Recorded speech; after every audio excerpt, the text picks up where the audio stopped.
Os 10 mandamentos, Deuteronômio 5, a partir do versículo 6. Eu sou o Senhor teu Deus, que te tirei do Egito, da terra da escravidão. Não terás outros deuses além de mim. Não farás para ti nenhum ídolo. Não, peraí. Quantos mandamentos são? 10. E quantas linhas você vai ler aí? Sei lá, umas 20. Não. Textão não. Galera que não lê mais que 145 caracteres. E outro, nosso poder de concentração é só de 15 minutos. Então é melhor você achar outro assunto aí mais rápido para que você consiga transmitir a mensagem. Tá, vamos tentar esse aqui então. Mateus 18, 21 até o 22. Só 2 versículos, vamos lá. Então Pedro aproximou-se de Jesus e perguntou: Senhor, quantas vezes deverei perdoar ao meu irmão quando ele pecar contra mim? Até 7 vezes? Jesus respondeu: Eu lhes digo, não até 7, mas até 70 vezes 7. Não. Perdão também não vai dar certo, a galera não vai pegar. Tá? Nem a galera dessa época aí que ele estava falando pegou. A galera dessa época era mais assim, ó, obedeceu, fartura. Não obedeceu, gafanhoto na cabeça. Vacilou, eles apedrejavam. E a galera de hoje só muda um pouco o discurso. Nós de hoje é mais assim, vacilou, a gente cancela. Ok, mais uma tentativa então. Romanos 12, versículo 1. Portanto, irmãos, rogo-lhes pelas misericórdias de Deus que se ofereçam em sacrifício vivo, santo e agradável a Deus. Este é o culto racional. E aí? Opa, racional? Racional acho que é por aí o caminho. Acho que dá para nós parar e ouvir um pouquinho.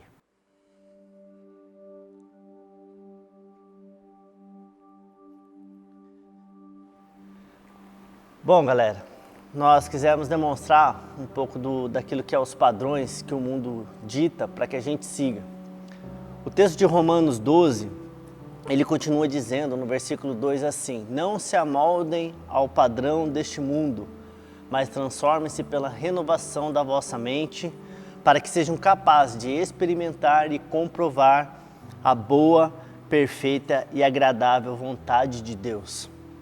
Não se amoldar o padrão do mundo é não aceitar o padrão que o mundo nos enquadra. O mundo tenta nos enquadrar em padrões que a gente não precisa seguir, que a gente não precisa aceitar para nossas vidas. Muitos interpretam esse texto de Romanos com os valores comportamentais que cada cristão deve ter. Do não peque, do não minta, do não faça sexo antes do casamento. Tudo isso são padrões comportamentais que cada jovem, adolescente, cada homem cristão precisa adotar para a sua vida. Mas existem padrões que o mundo coloca em nós que esses são imperceptíveis. Porque esse a gente vai aceitando, vai se enquadrando dentro daquilo que o mundo coloca para nós. E até o jovem adolescente começa a se olhar se enquadrando nesses padrões. Como também os adultos começam a taxar essa geração dentro de tais padrões.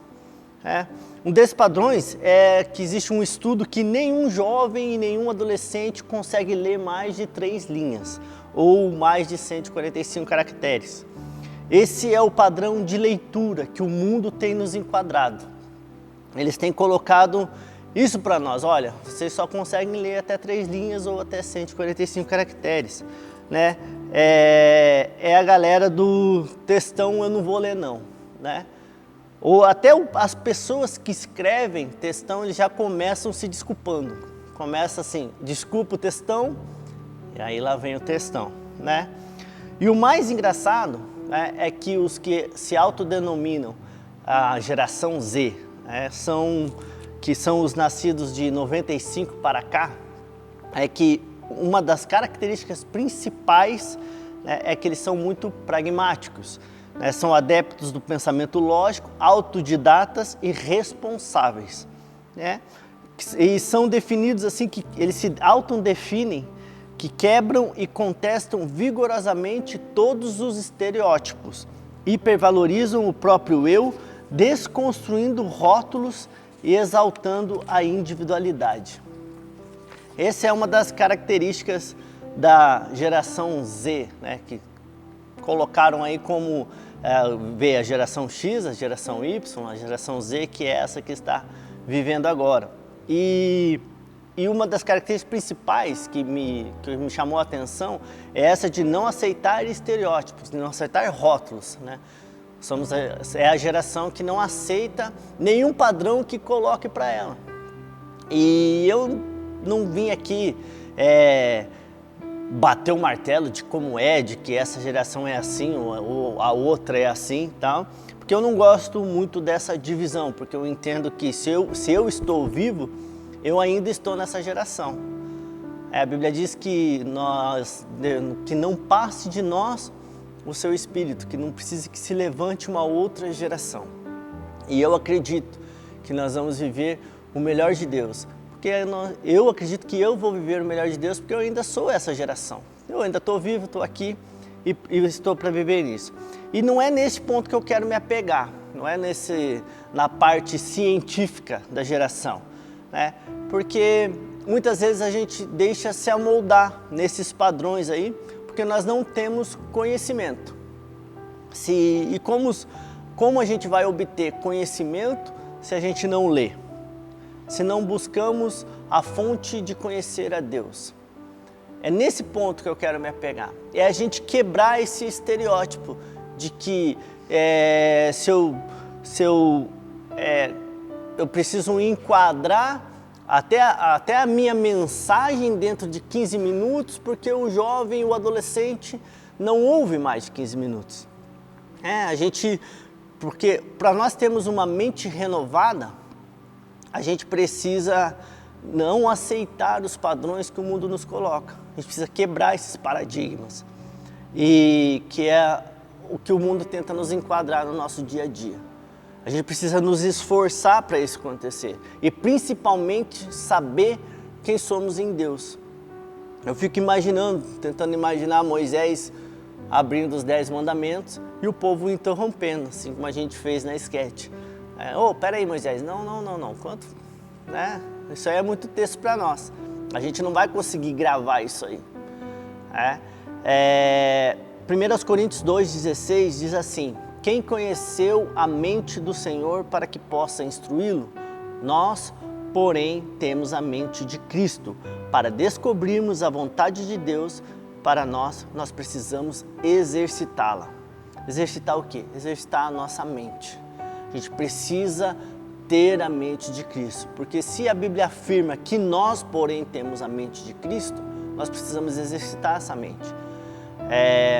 Efésios 4, a partir do versículo 5, ele começa a ditar vários comportamentos que nós devemos abandonar quando nós nos tornamos cristãos. Ele começa dizendo: aquele que mentia, não minta mais, fale a verdade.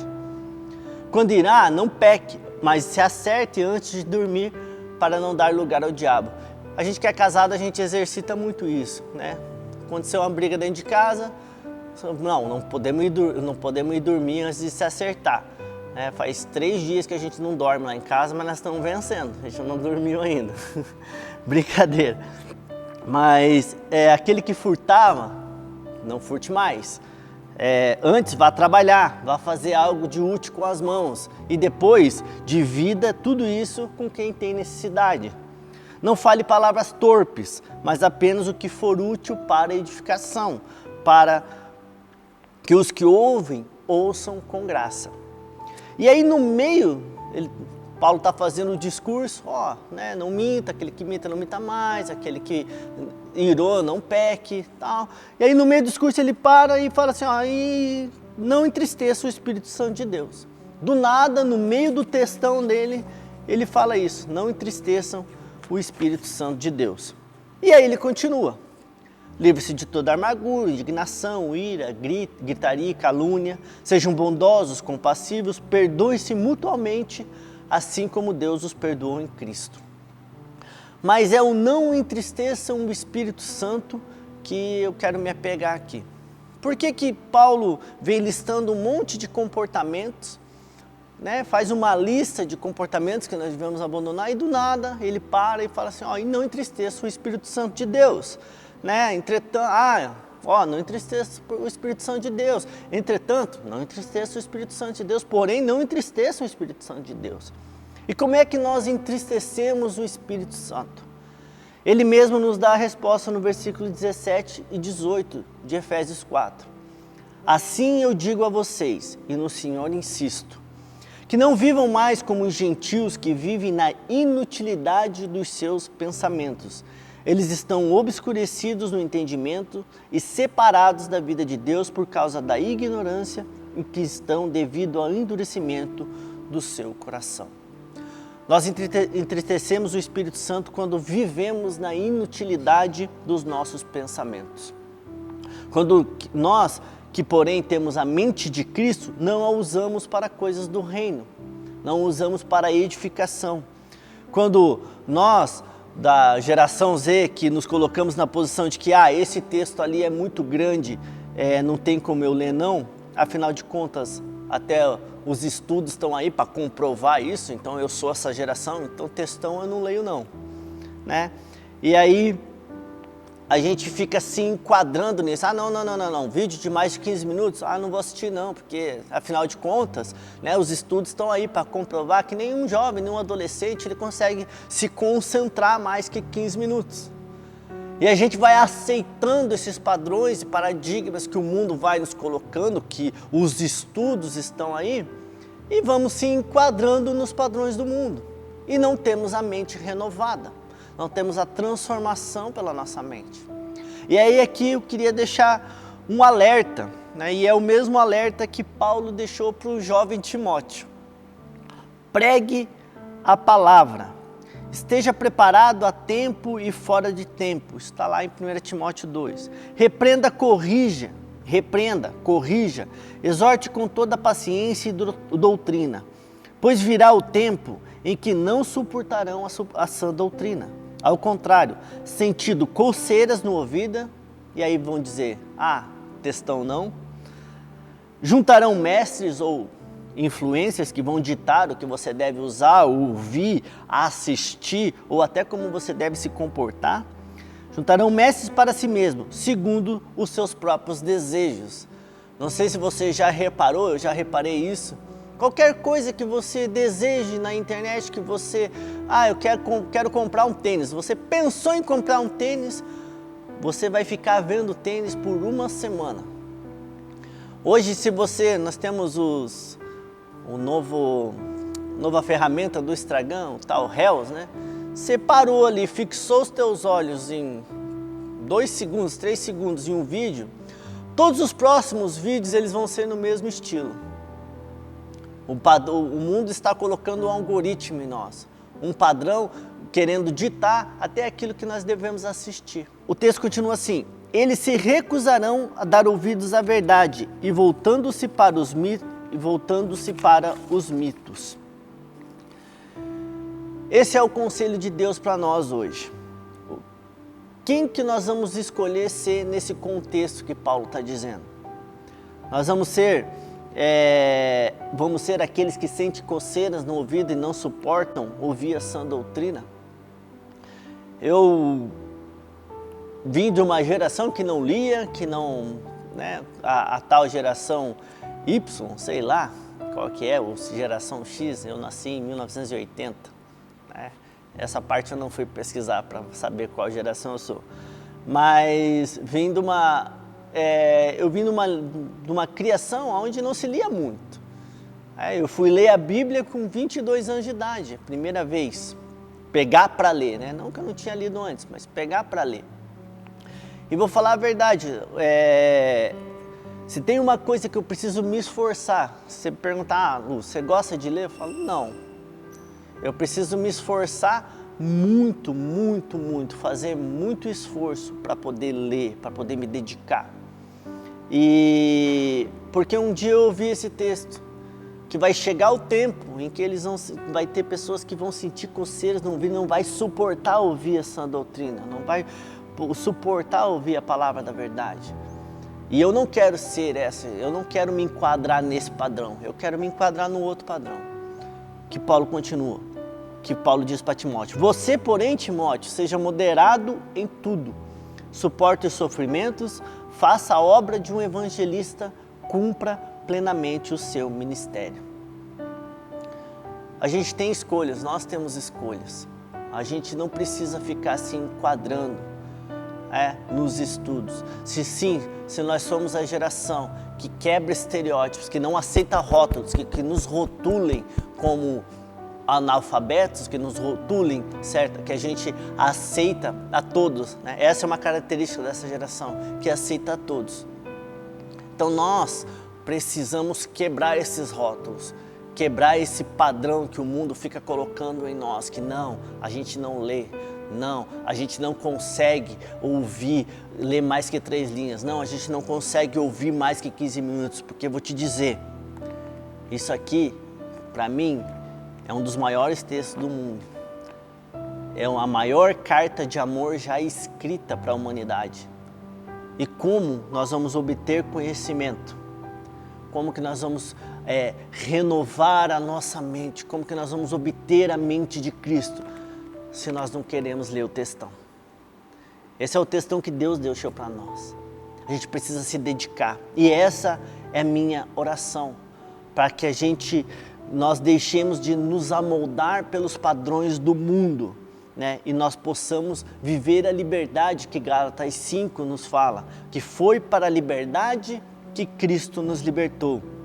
Portanto, permaneçam firmes e não se deixe submeter novamente ao jugo da escravidão.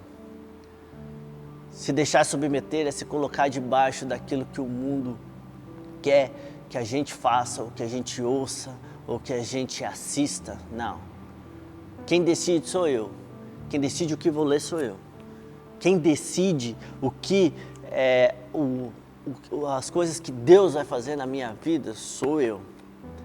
Esse é o nosso desafio diário, para que a gente seja guiado pela palavra e que nada nem ninguém nos separe do amor de Cristo.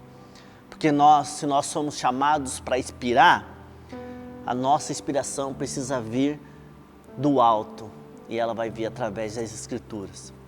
Que Deus nos abençoe, que Deus possa continuar falando conosco e nós buscando ler o textão que Ele deixou para nós.